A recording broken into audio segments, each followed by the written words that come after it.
Bro, I'm gonna trade in two of these to get one. Beautiful. They're beautiful. It's like what the iPhone 4 and 5 should have been. They really were. Using my genius real quick.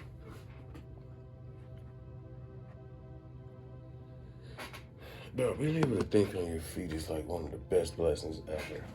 I can see the shoot from the reflection on the MacBook. And I can see if you in frame and shit. I think I'm in frame. Yeah, you're in frame. We're good right here.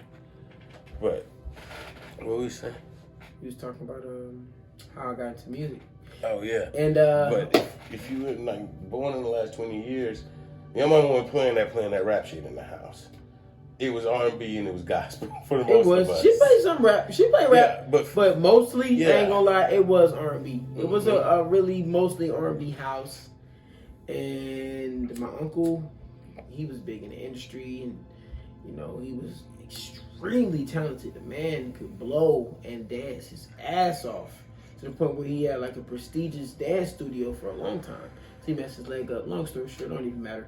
But so I'm taking after my mom, my auntie, my grandma, my uncle. Like we're all singing. They forcing me to go to, not forcing me, but you know, your mama go to church. You gotta go to church. You're a child. You can't stay home.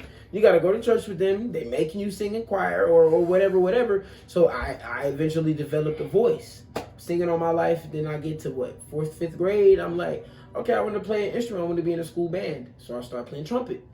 And that, I was playing trumpet all the way through high school, and that, you know, brought me a couple looks. But doing that, really, I was beatboxing since I was a kid too. Oh yeah. I was like a Timberland, like really beatboxing with my mouth type nigga. And I mean, I guess that really just mixed with the whole band idea, because you know, I learned the fundamentals of making music more than just like a score or anything. I learned how to make music, like how to read music, how the different compositions and the notes, all that. I learned it in band. So I think that really mixed with my already like heightened sense of attraction for music in itself. I always noticed like when I was a kid, I used to listen for the smallest details that nobody would probably care about. Like I'm like, listen. I'm like, okay, he's doing this rapping, he's doing this on the beat, but listen to this flute in the back and the melody and how it's going off. And I listen to another part, another instrument, and I'm like, nobody is noticing. That's what people don't understand about a lot of rappers too. Even the mumble rappers are that delicate into the beat, like they hear the triangle, everything. It matters, bro. Just like you, my mom did the same thing. Like I was in every choir. I was in that bitch, ma. I'm not gonna give y'all that though. Let me get my voice back to regular. But in every choir, so like right around middle school, I was like, let me grab this tuba. Right. But I could never read music. I play by ear. I match tones, even when I'm singing. If I hear you singing, I can sing it. Do it. I don't know what key I'm on. I just match it.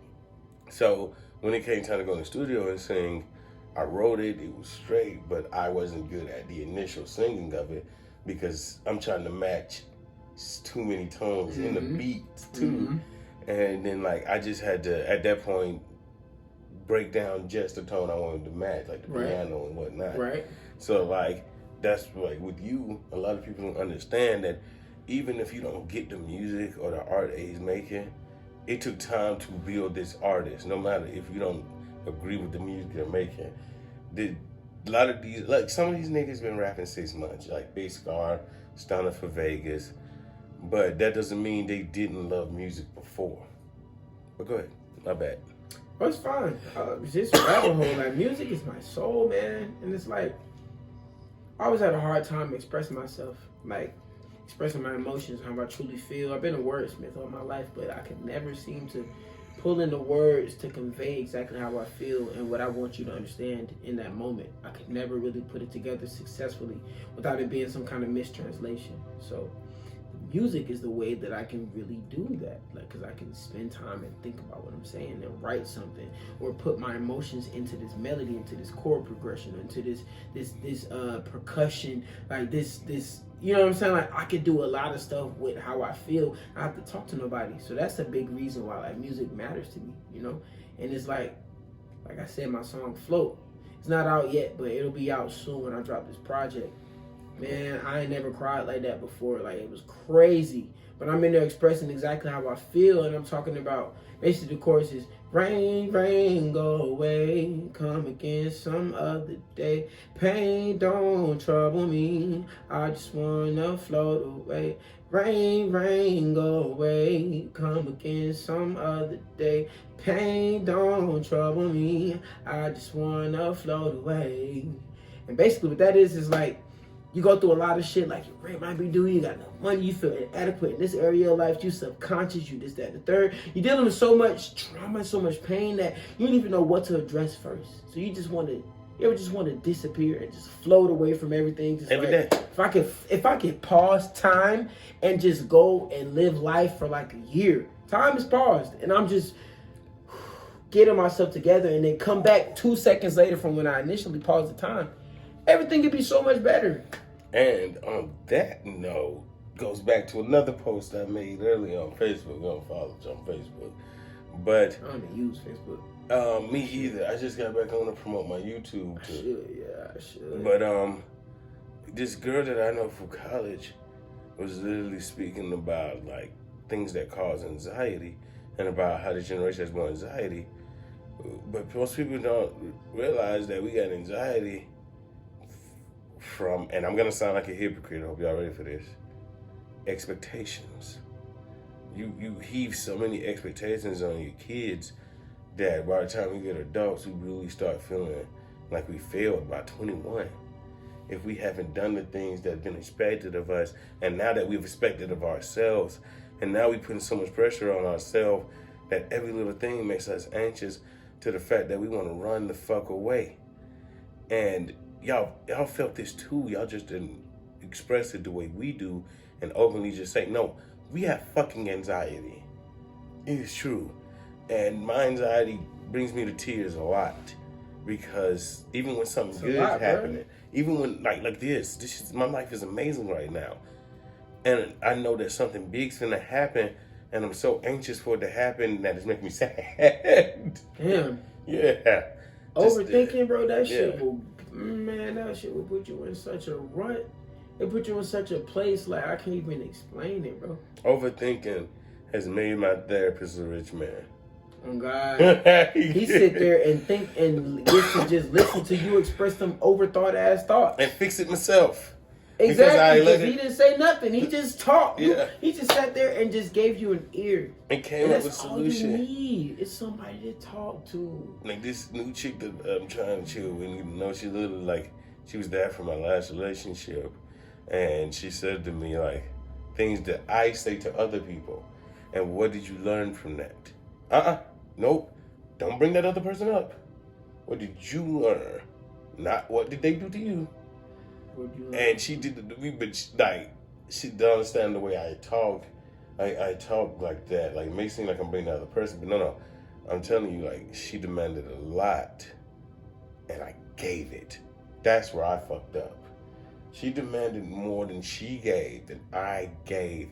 And I always tend to give more than what the person demands and take half or take a quarter of what I demand, or eighth or 16th of what, not even demand, but just, you know, what normal humans should do. Right. Like mutual love and affection.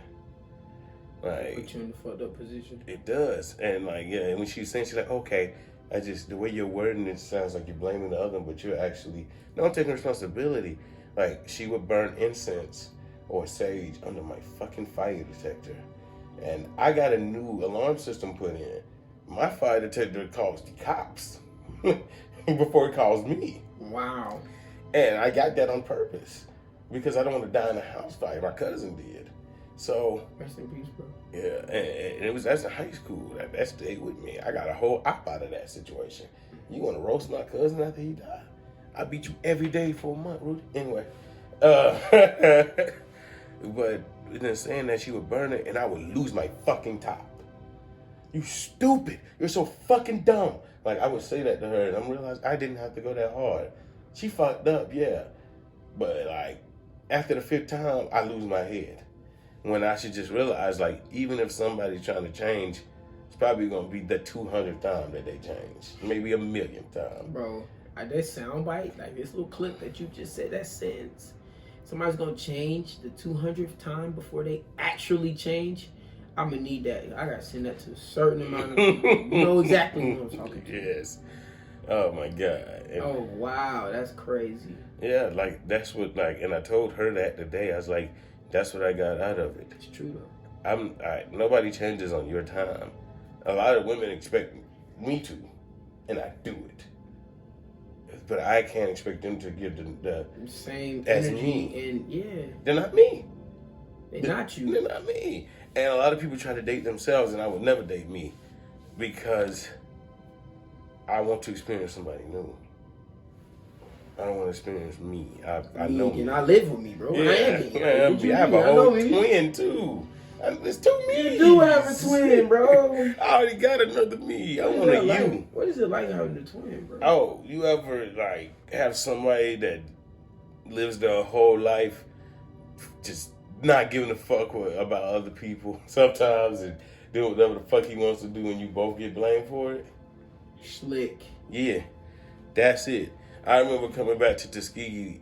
I was a delinquent in college and I'm going to be honest. I got sent to alternative school in high school. I got put out a semester in Tuskegee. I come back after that semester. Apparently, my brother has become the orgy king of Tuskegee.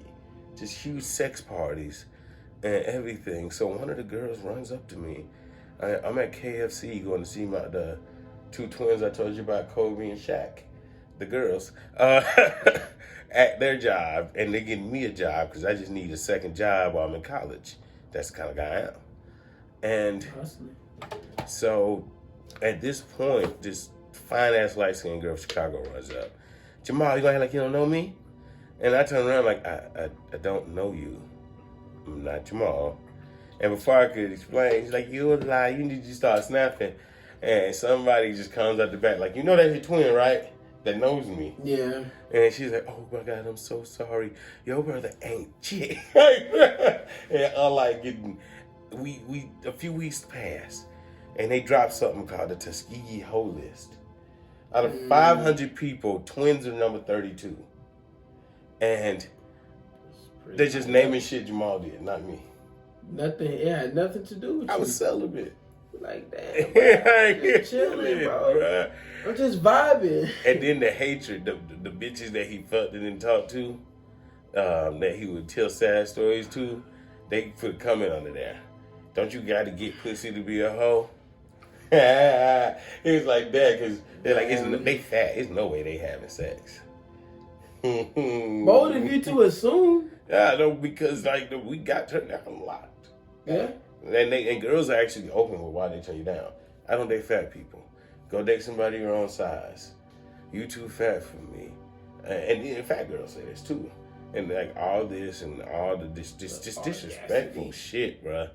I imagine because I received very similar, or I have received a very similar criticism for being short. Oh, yeah, I get that all day too. Yeah, I know. But I be knocking tall hoes down like they trees. They be hooked. This dick good. But, and I'm a real nigga.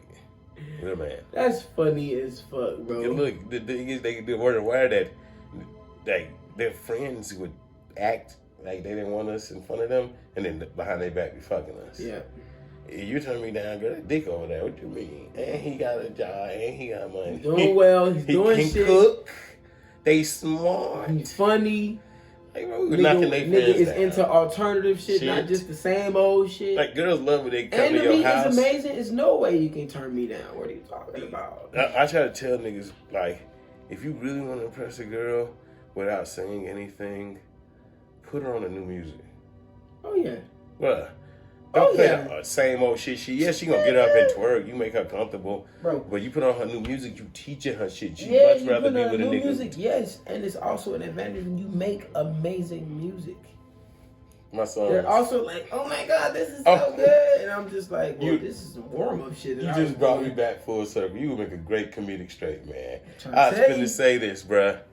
If you can freestyle, rap, sing, or draw, you can freestyle, rap, sing, draw your way into some pussy. Some vagina. Because not being able to adequately speak, I was born with a speech impediment. I have a stutter, and I'm really bad with S's and P's when I was a kid. So I still have like qualms about speaking. But not being able to speak, but being able to freestyle or draw and sing to it has saved me so many times, bruh. I will freestyle a girl until she's like, oh, that's how you feel? I'm like, that's what I've been trying to say. That's what I've been trying to say, but I can't. Exactly. Have you seen you? That's exactly what I was saying. But it's hard for me to express how I be feeling. But when I put it in the music, the shit flow like a wave, like the Pacific, bro. And you know what be funniest about people like us who are actually real lovers and real good people? We always meet the greatest women at the worst times in their life. Yep. Getting over somebody. Yep. I'm celibate, not open. And this be the ones that you fucking match with. Really love. Bro, that's literally the story. And when they ready, they go with somebody that's just like that last nigga. And that's their prerogative. That's their life. And I can't tell you how to live your life. Because you're not finna call me an incel on my own show. You don't owe these niggas. You don't owe me a thing because you turned me down. But realize... Who did that? On your show? Oh, no. One of my friend's girlfriend. But that's what incel is. And they feel like because I don't get any girls owe me. That's what they think men think. And no, that's not what I'm saying. What I'm saying is you live with your choices. You didn't choose that good niggas. Don't complain about men. You had choices. Women have more options than men only because men are throwing themselves at women more than women are throwing themselves at random men. If I had a vagina and a wig, I have more options than I do with this penis. Yeah, exactly. That's it. Exactly. Yeah, not saying I don't have options, but like most girls that are attracted to me are very like stubborn-minded, and if I don't agree with them, that dries their pussy up. So I've learned to just shut up and get the pussy, then have an opinion. And this girl's like, yes, that's all you have to do. Fuck me right, you can have the only opinion. I'm like, that's fucked up that I gotta fuck you it's right really to have an opinion. Backwards. Yes, you should like a nigga who think. And then be surprised by the not a drone like a lot of the people are. I hate walking by Escobar, but let me not. Big yikes, bro. I don't have it out for the bougie community in Atlanta, but it's just weird to go out every weekend. I feel like when you're like grown. It is, bro, because I just skipped out on a hot ass Halloween party, Good Deal. If you ever heard of them, Good Deal events, they threw this fire ass Halloween party just like last year, and I bought a ticket and everything. And just the day of Halloween, I woke up, I was like, something about today just don't feel right. Mind you, I've been doing 2 or 3 shows every weekend for like a month. Yeah, I seen the post. So I'm like, by the time I get to this Halloween, I'm like, I ain't even gonna lie, my social meter is drained as hell. Like, I really just want to stay home. To the point where my folks talking about, oh, you're at home with old people on Halloween. I'm like, first of all, girl, I don't give a damn. I'm resting. Second is the pandemic. Second of all, that. Third of all, I don't want to go nowhere. These Halloweens don't even hit to me the older I get, but it's like. And it's unfair to say this, and I'm gonna say why. We're entertainers.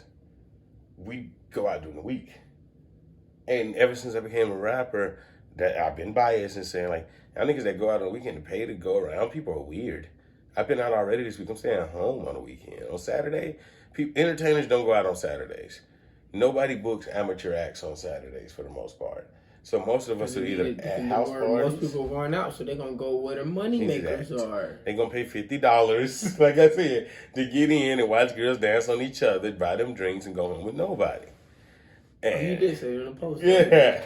And it's weird to me, but I understand it because y'all don't go out on Tuesdays like we do because y'all got to work the next morning, which some of us entertainers do too. Still do. We be going in that bitch drained, giving you the best smile you can get. Chasing the dream, bro. And you don't know I just rapped 15 minutes the night before and got drunk afterwards. At 3 o'clock in the morning. You don't know that, You don't know that. But like, yeah, it just seems weird to go out every weekend to spend money. I'm going out in the hopes that I get rich off of this. And it's not to put down like celebration. Go out like as much as you want. But realize I think it's weird because I know you could be taking that time, energy, and money and be getting, you may have money, but you could be richer faster. Your mortgage could be paid off faster. And if you just set your vices aside, but like soon as the pandemic went out, niggas couldn't wait to hit the club, strip club, like spend money, go on vacation. They sugar daddies again.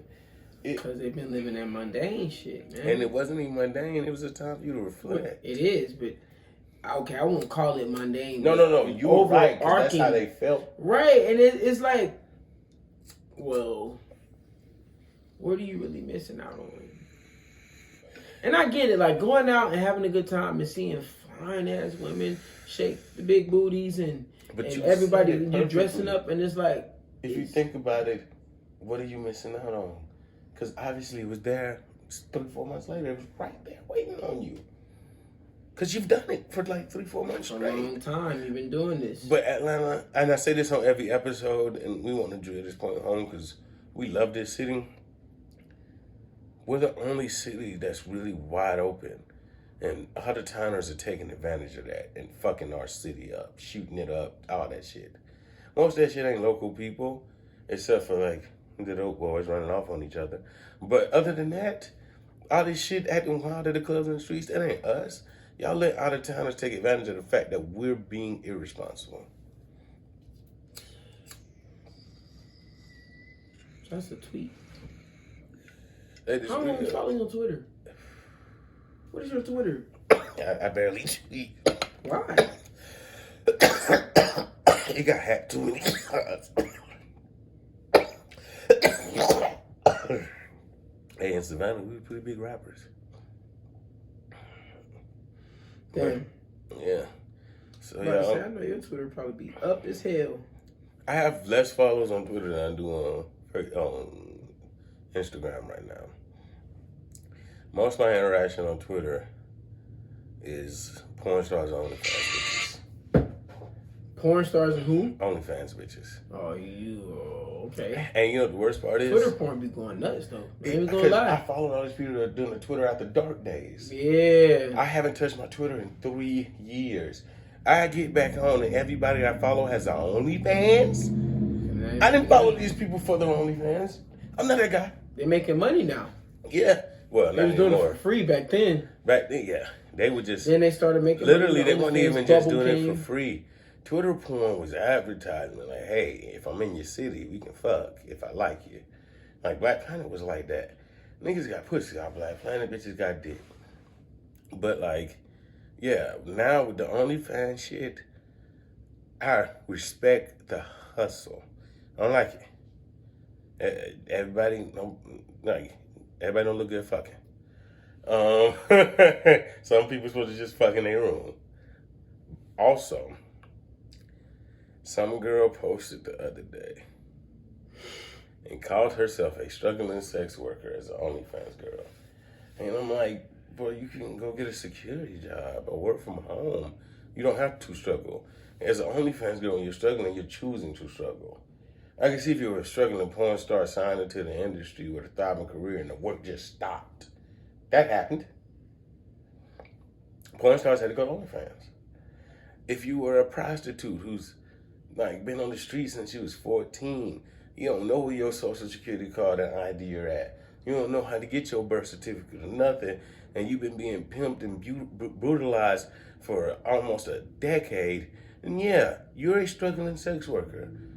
But if you worked at McDonald's, got laid off, which most fast food people did not, only fine dining got laid off. Like, we could still order DoorDash. But you're not a struggling sex worker. You just haven't went back to work. Damn. I got laid off and found another job. And made money on the internet in between that. I did the same as you. I just didn't have sex. But you're not a struggling sex worker. Baby girl, the world's opening back up. Nobody's buying OnlyFans anymore. True, niggas ain't at home no more. No, they can go out and go to the club and see pussy. See somebody and maybe bring it home. Right. And that's not, you're not objects. Because y'all going out looking for dick too. Nobody just brings you home if you don't want to go. So, not objectifying women, y'all like dick. Anyway, I gotta throw that out there because, like, I think the most disgusting shit is when people try to pretend that women aren't sexual. even when women do it, like you're dehumanizing yourself, goddess.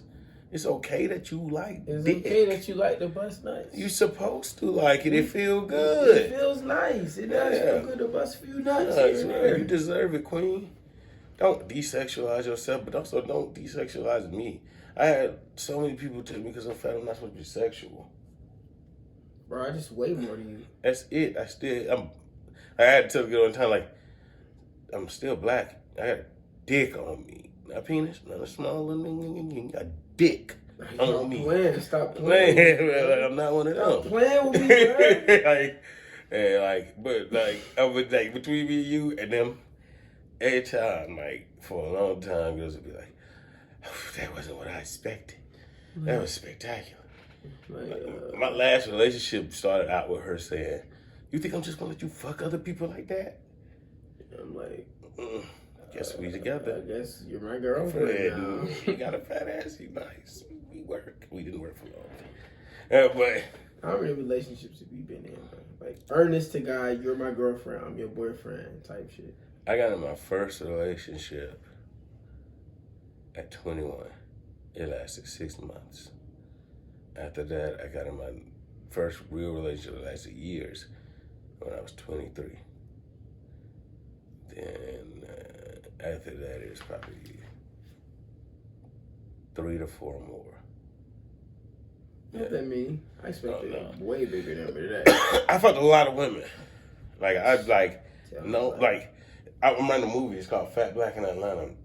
Like, the basic opening scene is me, like, getting dressed a few years ago, put some golds in my chain, but also, like, I was a hippie too, so I put my crystals over it and all that. And, you know, putting like my furs on, my head wrap, look in the camera and be like, look, it's Atlanta. It's easy to find sex. It don't matter what you look like, you gonna get sex.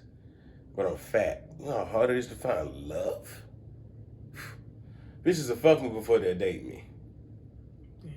Yeah. I feel like that's true for plus size women as well. No, but they're the ones getting married. Niggas just be wanting to bust nuts. But you gotta understand, the big girls the ones getting married, bruh. Because they're the ones who are the women, because I don't want to say who the women. Like the other women ain't the women, but those are the ones who are like the top tier women as far as what they're doing inside of their relationships. Yeah. They're reciprocating. All of that. They're doing everything that an ideal relationship. And a lot of them not finna coddle no poor ass nigga. They gonna date somebody that's doing the same shit they're doing. Going crazy. And I told somebody. The biggest part is like niggas lie to themselves and say they don't like big girls. Niggas lie to themselves and say that they don't like big girls because society tell them not to like big girls. But one thing about it, big girls still have what? A vagina. And I told somebody big girls. The other day, I was like, I rarely hear niggas say they don't like big girls nowadays. That was a 90s thing. Niggas would be like, what a big girls. You gotta come to terms with this shit, bro. That like, pussy be hitting that neck, gobble neck. Oh, anyway. Shabba-da-da. Look. Hey, look, I worship the Father, Son. Funny nigga, man. The Father, Son, and the Holy Throat. You know what I'm saying? Look, listen. Oh. It's a bunch of sound bites like this motherfucker, man. It's a bunch of quotable sound bites out of this shit. Big girls is ready for the throat babies. They are locking their lips on your pelvic muscle. Whole day. They don't care. Choke me. I can breathe through my nose. Honestly, bro, I'm gonna have to go ahead and agree, bro. Yeah.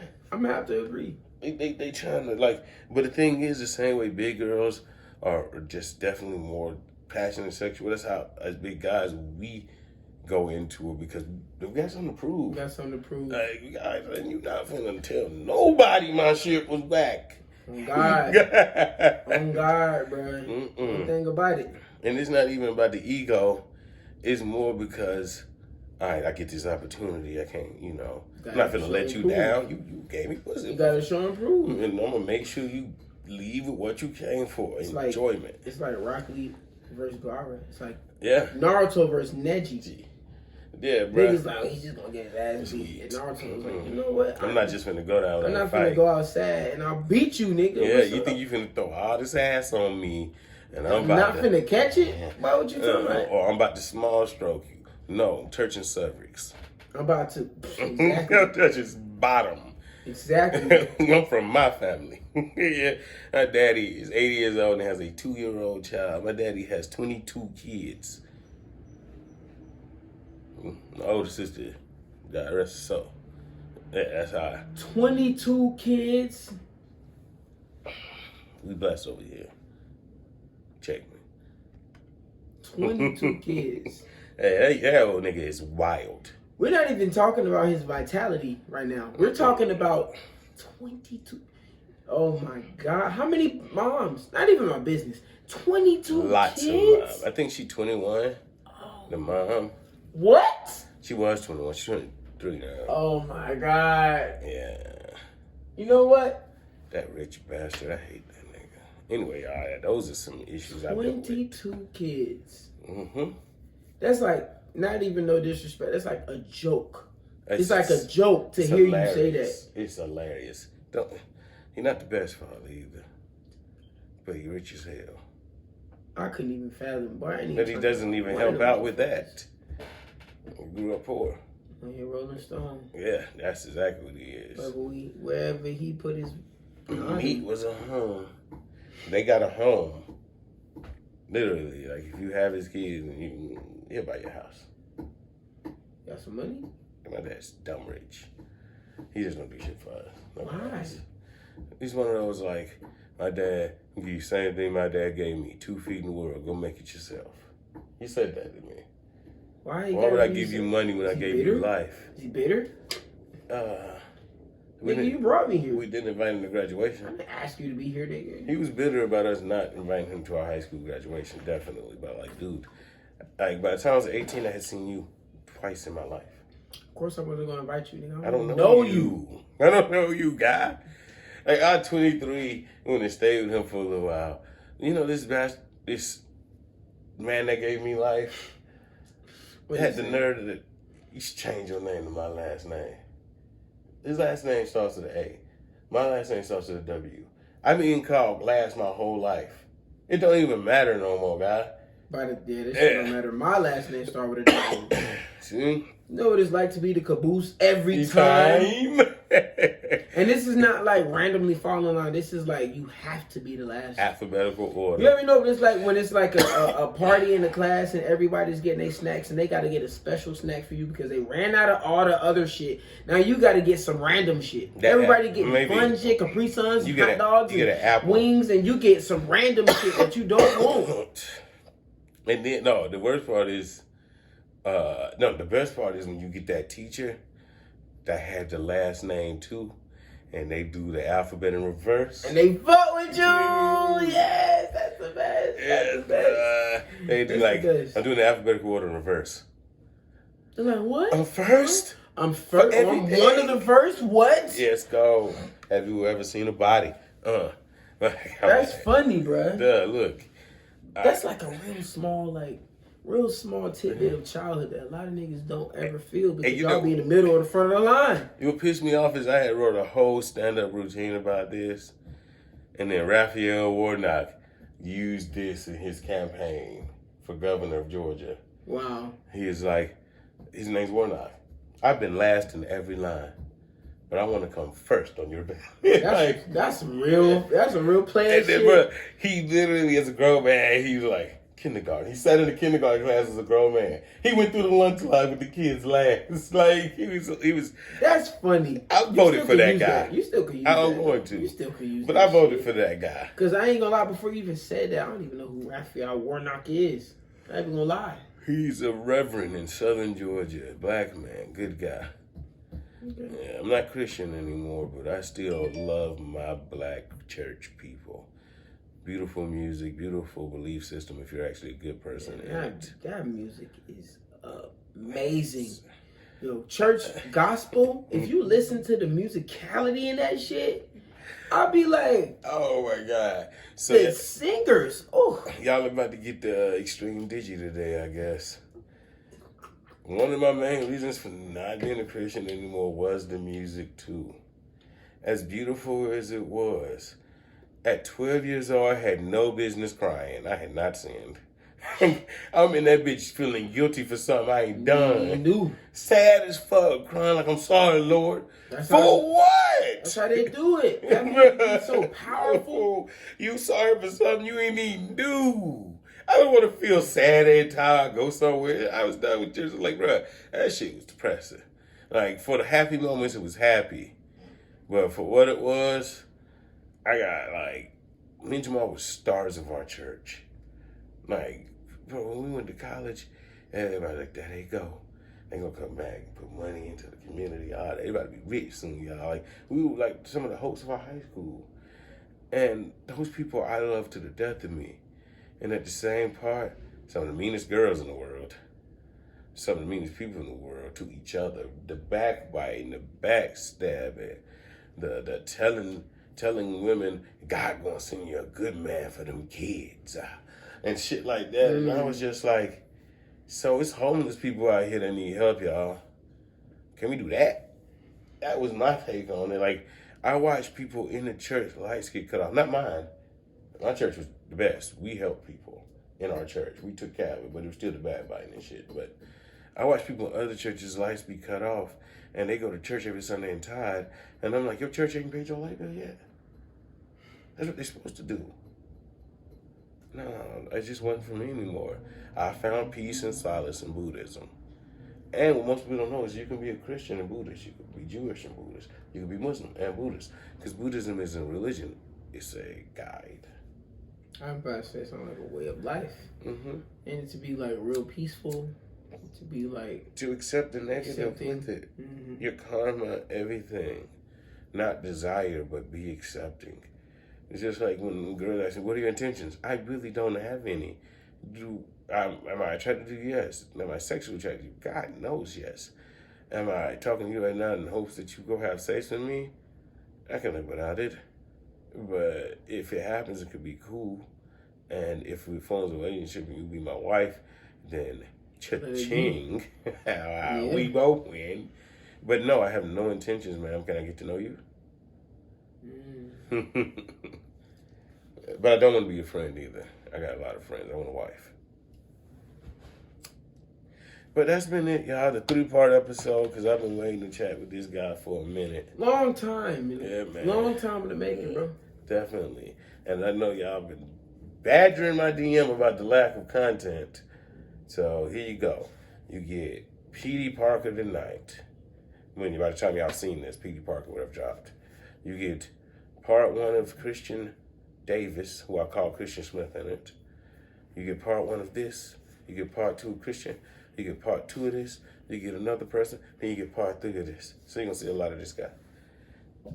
I'd love to come back as well. Definitely. And we have other shows on the way. Click the subscribe button. This piece is going to be cut off and put at the every end of the video. Please click the subscribe button.